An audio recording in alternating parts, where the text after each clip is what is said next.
जय श्री कृष्णा। गीता स्मरण के संग में आपका स्वागत है। और एक तो बात ये है कि हम सोचते हैं शास्त्र में प्रमाण कहाँ है कि पूर्व जन्म होता है। तो अब जो श्लोक है उसमें भगवान स्वयं अपने मुखारविंद से योग भ्रष्ट पुरुष हुआ है, लेकिन पहले जो उसकी साधना है उसका जो फल मिलता है उसको, उसके संदर्भ में संकेत जब कर रहे हैं तो भगवान कह रहे हैं प्राप्य पुण्य कृताम लोका नुषित्वा शाश्वती समाह शुचीनाम श्रीमताम गेहे योग भ्रष्टोभिजायते। तो इसका मतलब ऐसा बताया गया कि योग भ्रष्ट पुरुष जो है वो पुण्यवानों के लोकों को यानी कि स्वर्ग आदि उत्तम लोकों को प्राप्त होकर उनमें बहुत वर्षों तक निवास करके फिर शुद्ध आचरण वाले श्रीमान पुरुषों के घर में जन्म लेता है।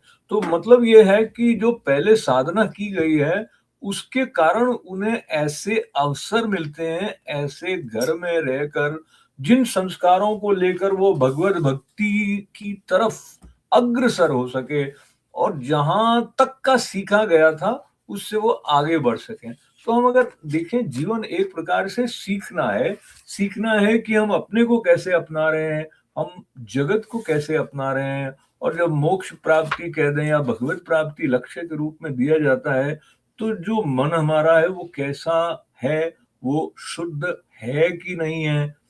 तो गोपी गीत के बारे में चर्चा करते हुए, व्याख्या करते हुए इंदिरा बेटी जी ने कहा, एक बार अमृत का आचमन कर लेने के बाद किसी को भी विषपान करने की इच्छा नहीं होती है। क्यों हो? लेकिन अमृतपान किया नहीं है, पता ही नहीं है कि अमृत का स्वाद कैसा है, अर्थात उसका प्रभाव कैसा पड़ रहा है, तो फिर स्थिति अलग रह जाती है।